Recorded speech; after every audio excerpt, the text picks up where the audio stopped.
সচল করা হচ্ছে ফ্যাসিস্ট সরকারের প্রধানমন্ত্রী শেখ হাসিনার পুরনো সকল মামলা। ফ্যাসিস্ট সরকারের প্রধানমন্ত্রী শেখ হাসিনা 16 বছর আগে রাষ্ট্র ক্ষমতায় আসেন। ক্ষমতা আসার এক বছরের মাথায় 2010 সালে তার বিরুদ্ধে দায়ের করা 9টি দুর্নীতি মামলা বাতিল করে রায় দেন হাইকোর্ট। কিন্তু রাষ্ট্র ক্ষমতায় থাকায় সেই সময় রায়ের বিরুদ্ধে কোনো আপিল করেনি দুদক। বিগত 5 আগস্ট রাজনৈতিক পট পরিবর্তনের পর হাইকোর্টের রায়ের বিরুদ্ধে আপিলের উদ্যোগ গ্রহণ করা হয়েছে। সচল করা হচ্ছে পুরনো সকল মামলা। এরই মধ্যে খুলনায় ভাসমান বিদ্যুৎ কেন্দ্র নির্মাণের অনুমতি দিয়ে বঙ্গবন্ধু মেমোরিয়াল ট্রাস্টের নামে 3 কোটি টাকা চাঁদা দেওয়ার অভিযোগে করা মামলার আপিল করা হয়েছে। হাইকোর্টের রায়ের 5452 দিন পর এই আপিল দায়ের করা হয়। দীর্ঘদিন পর আপিল দায়ের করার কারণে বিলম্ব মার্জনা চেয়ে সাথে একটি আবেদনও করা হয়েছে। সচল হচ্ছে 9টি পুরনো মামলা।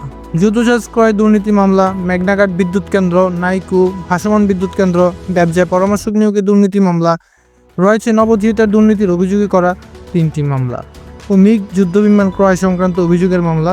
সচল করা হচ্ছে এই 9 মামলা। News desk, Bangladesh express.